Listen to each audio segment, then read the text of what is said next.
Welcome to Women's Thrive Podcast. This is where you'll get to hear incredible stories of female entrepreneurs, business owners, women from all walks of life.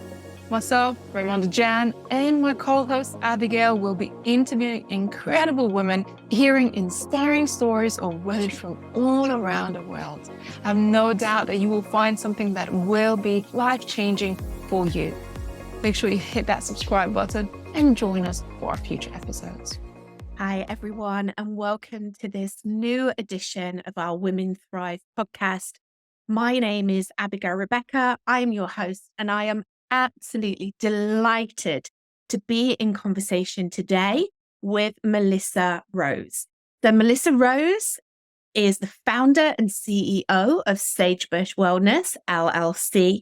She's a functional medicine practitioner and health coach, and I'm so excited to interview her today because Melissa, you have such an amazing story. So welcome. Thank you. Thank you so much for having me. I'm excited for our chat today. So I guess the first thing that I just wanted to dive in with is really like your story.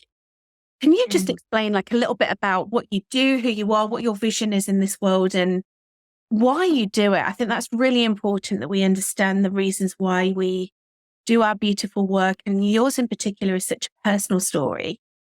Sure. So I got into functional medicine because of my own health journey. I was diagnosed with multiple sclerosis when I was 33, and my whole left side didn't work. Like to be able to touch something and feel it, I couldn't do it. Or to pick up something like this, I couldn't feel it. I had to look and make sure I had a good hold on it. Believe me, I broke everything glass in my kitchen. And if you know anything about multiple sclerosis, you know that the diagnosis when it comes down is get ready to become more ill. There's no recovery hope there. Like nobody talks about, oh, you might be able to get better. No. Most of the gals in my family had MS. My grandmother had passed away with it very early on. And so I knew what it looked like. So when I got that diagnosis, I was like, oh my gosh. I literally just kind of froze. I don't remember what else the doctor said in that conversation, but I began to just let go of what I wanted of my life and started to grieve what I wouldn't be able to do. And I don't have a picture queued up for you guys, but one of my goals was to be able to dance at my kid's wedding. I've got 3 boys, and was it about a month ago, I got to dance with my oldest at his wedding. So what I want you to understand from this story is that number 1, our bodies are so amazing.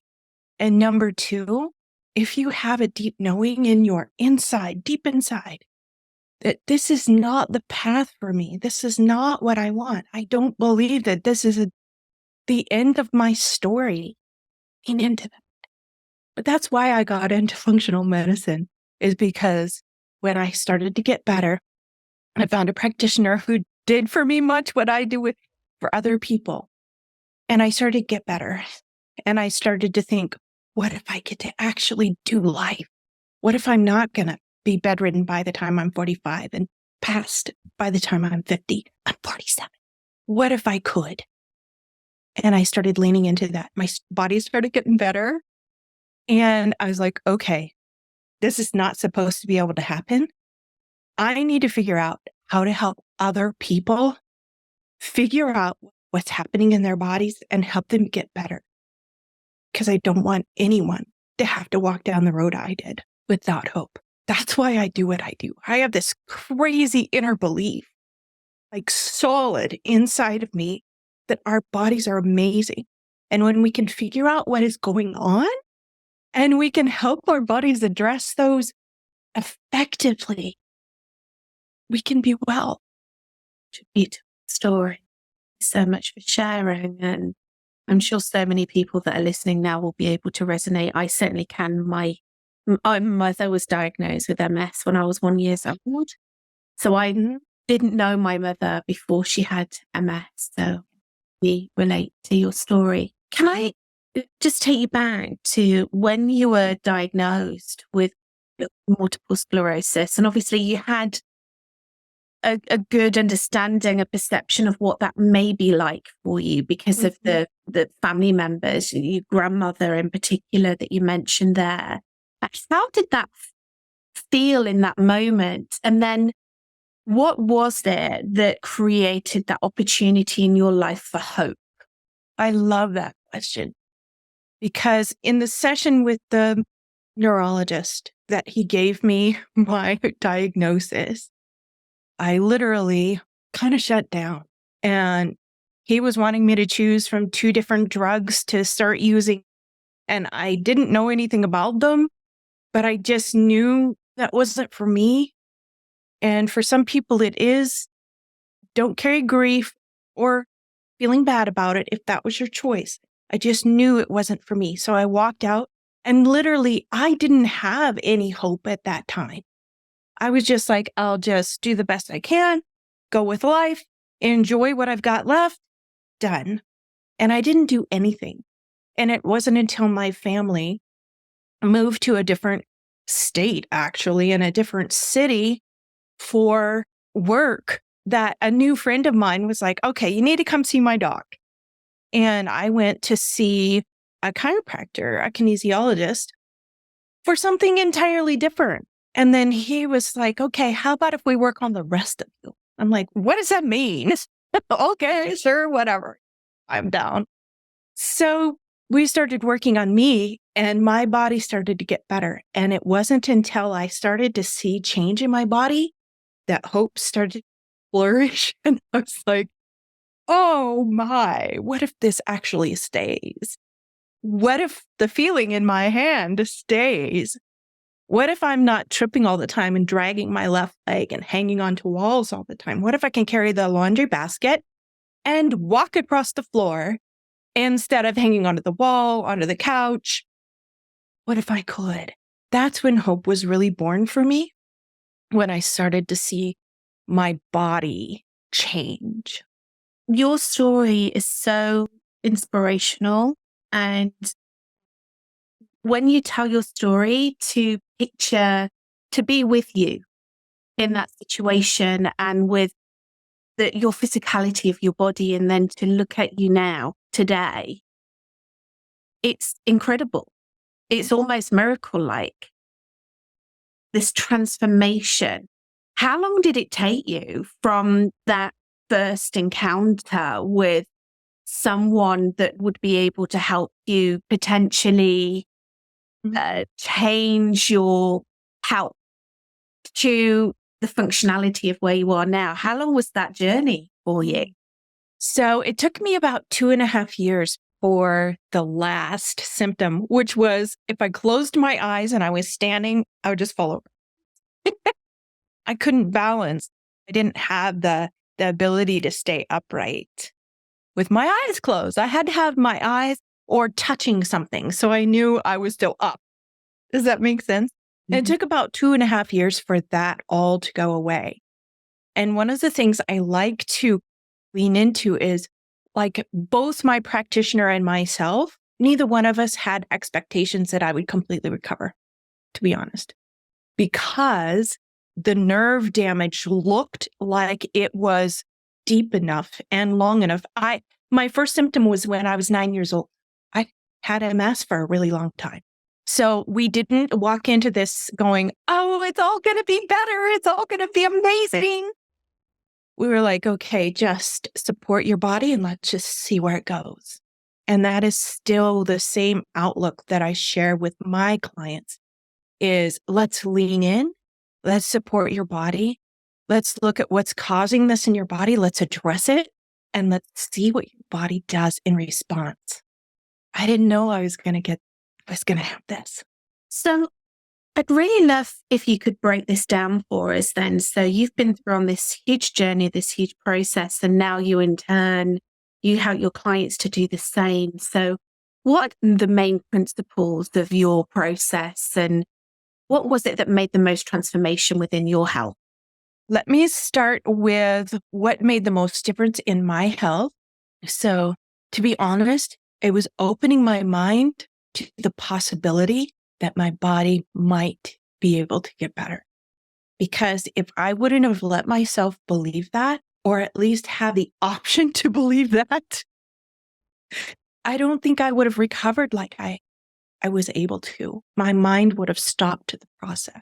Number 2, what I chose to fuel my body with, my food choices were huge, huge. And number 3, I was in a really not good marriage at that point, and I started to choose me. I started to choose, I want to be well as I can be. And I need finances, I need time, I need different food, I need time to sleep when I need to sleep. I started to lean into this and really say, okay, what can I do to help me be better and me be well? So when I work with clients, literally what we do, we have almost 3 stages. So the first stage is investigative, really leaning into, okay, what is causing this in your body? And it's tiered inside that step or that layer, because we start working on what we see at the very beginning, slowly beginning to make change. So we're walking gently with the body, even while we're doing the investigative piece. So I like to use testing if needed. I like to use symptoms. Our bodies talk always. And if we can hear that and understand what our bodies are saying, it's magic. But using symptoms and testing is generally where we go for the investigative. And then we just peel that back. The second layer is really, really leaning in and helping the body recover, doing what we need to do to support the body. And in this process, we do, yes, all the physiological stuff. We do food. We use food-based supplementation if needed. We use mindset work. We also have a seasoned trauma counselor on staff, if that's a piece for our clients. And then when we're in the third phase, this is the kind of, how do I set my body up to sustain this wellness? So there's my kind of 3-point what we do in our work with our clients. Because honestly, the whole idea behind this work is to help our people get well enough that they don't need us anymore. We're a phone call away if something goes crazy, but we want them to be well enough that this is a sustainable life for them. Opening so many doors and opportunities for others. What fulfilling work that you're doing. So I'm getting from that, I've written down mindset, food, self-care. I know there's a lot more to that. I know that there is. But that's what I was drawing out. And I'm really interested in talking to you about mindset because, as you know, our audience are women, entrepreneurial women, women in business, women founders, women who have a big vision and a mission, women who are aligned to all of us, right? That are in this community. And we're so fortunate, Melissa, to have you as a speaker on our Women Thrive Summit and for you to share your expertise and your experience in so many different ways. But mindset really stands out for me because it takes a certain attitude, I believe, to create something out of nothing, to go from this diagnosis of lifelong difficulties and physical ailments and everything that comes from a diagnosis such as that to you running a business, thriving, and not only that, but helping others create their transformation through your work. So I'd really love to dive into your mind and find out from you, what was it like within your mindset? Was it that you can share with us that you think really enabled you to be able to step into that different place and switch things around and really step into you thriving not only in your business, but obviously also in your health? I think the biggest thing for me, and it started back when I started to get better, was can do this. My body can be well. I don't know what it looks like, but I will be as well as possible. This is my intention. And I let that guide my decisions every day. Every day. I had started a couple businesses earlier in my younger years, and one was doing quite well. And then my body tanked, and I literally had to sell it because I couldn't do it. It took everything I had to just keep meals going and raising my kids, and that was it. But I always wanted to be an entrepreneur. It was always inside my heart. So when I started to get better, those dreams started sneaking back up on me. And I was like, okay, what can I do? And initially I thought, what can I do from home? Because if I end up in a wheelchair, I want to still be able to do this work. That's one of the reasons I had to sell my other business, was it involved physical activity. And I was like, I can't do it anymore. So it was kind of not a great outlook for me to say, okay, what can I do now that if everything goes terribly bad, I can work from a wheelchair in my home? But then it started to morph into what do I actually want to do as my body started to get sustainably better and I started to trust my body again. I leaned into this work.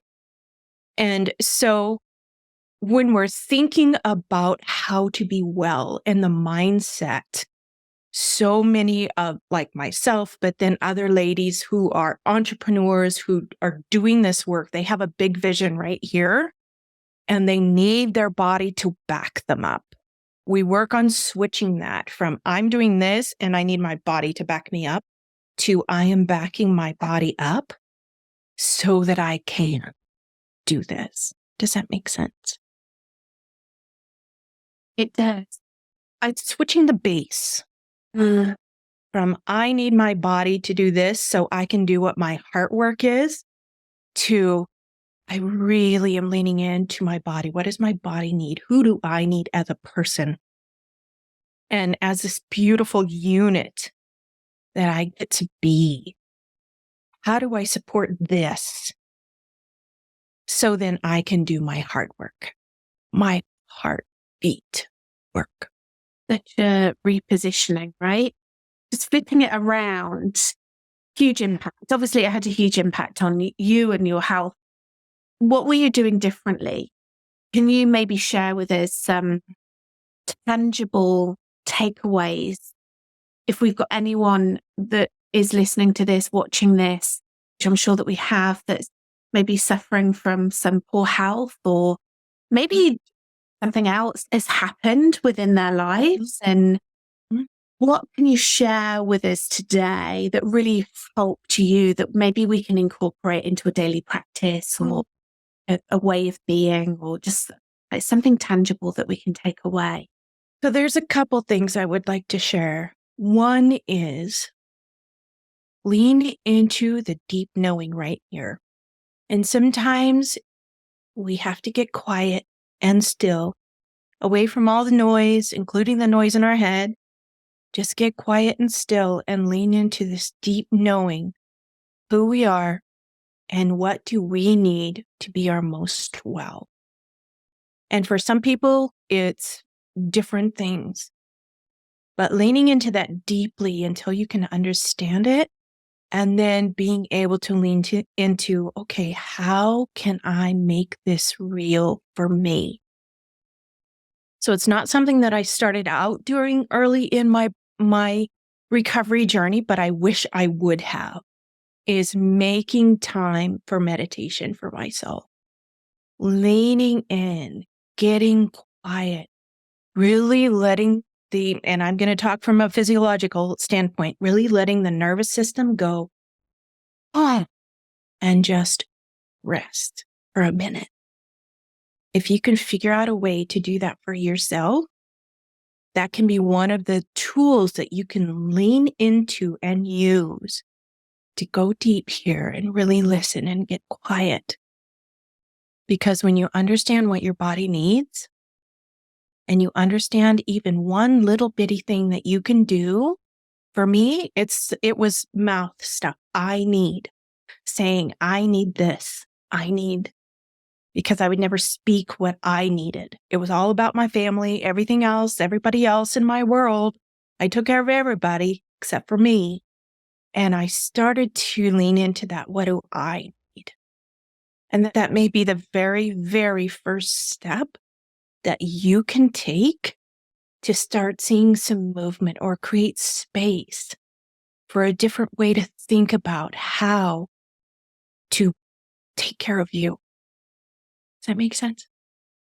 It completely does. And Melissa, I do think that what you've just shared will apply to so many women that are listening to this. How many of us wear so many different hats? How many of us put others' needs before our own? How many of us really could benefit from listening to your words of advice around really coming back to ourselves and practicing that self-care and actually putting ourselves first, filling our own cup so that we can help others. It's a real trait, I believe. I speak to so many women every day. I'm sure you do as well.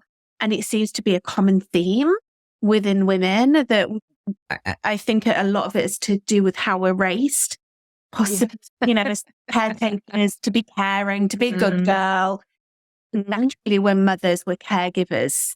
And actually, that can seem so alien to us. But when we do step into that, that's when we can see these positive changes and impacts in our life, right? You've used yourself as a perfect example.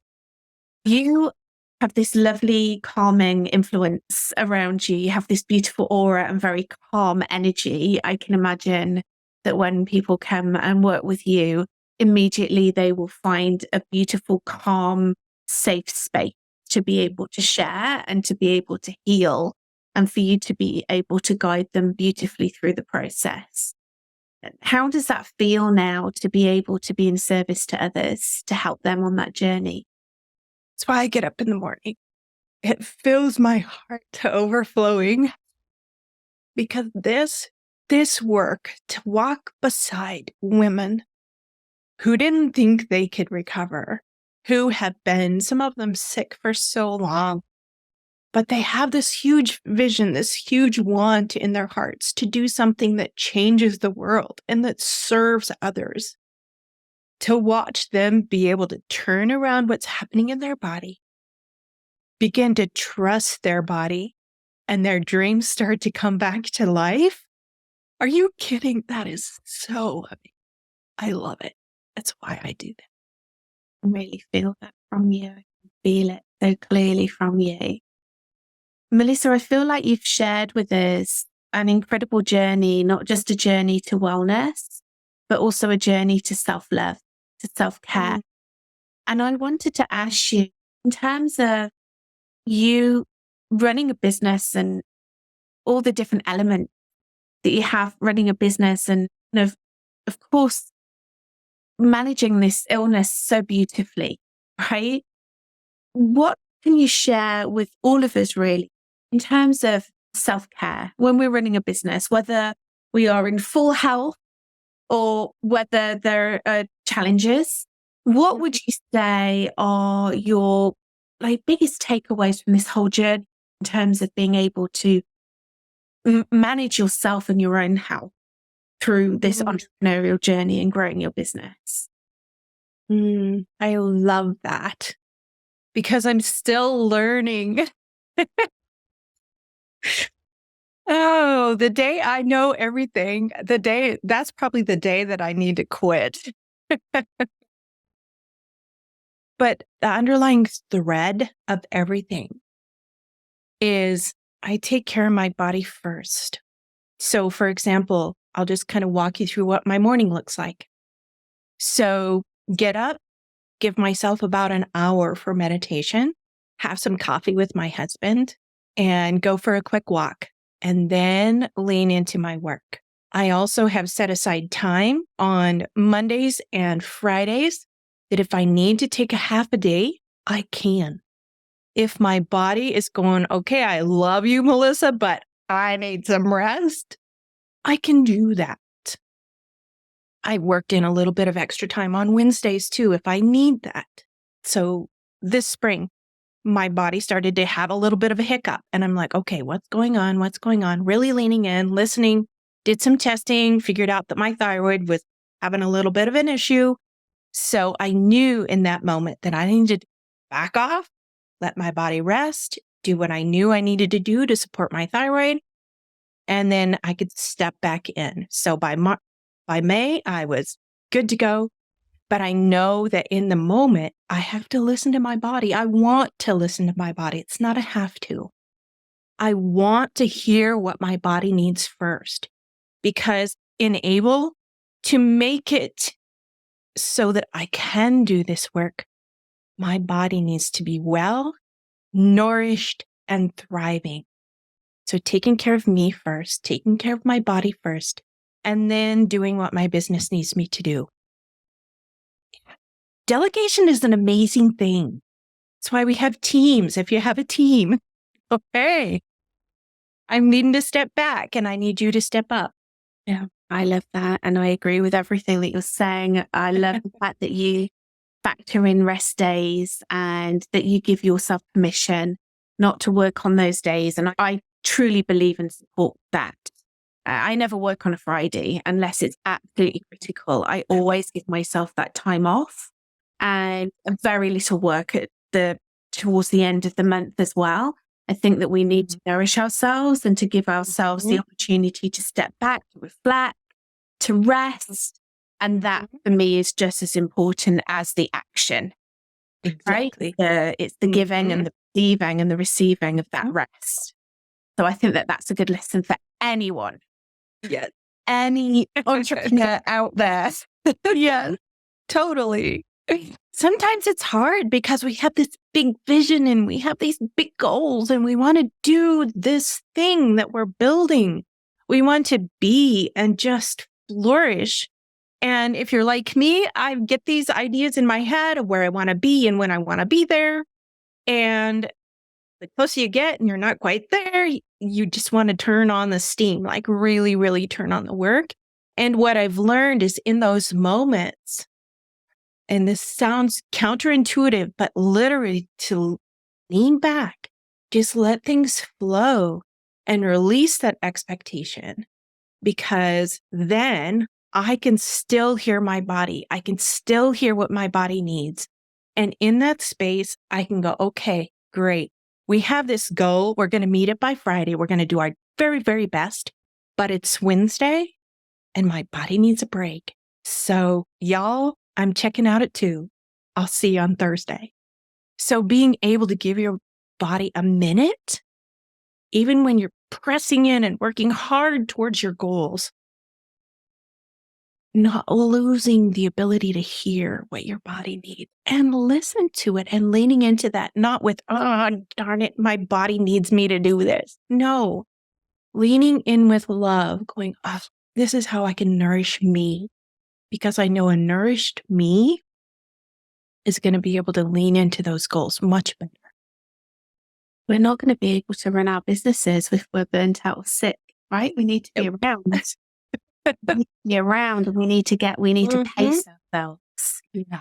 And how amazing is it that we have women in this world like you that are able to remind us of that it's really caring for ourselves. It's all very well growing a business, but are we going to keep hold of it?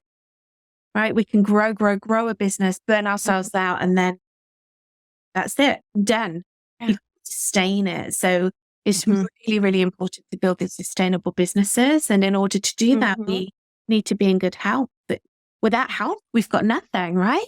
Our health is so important.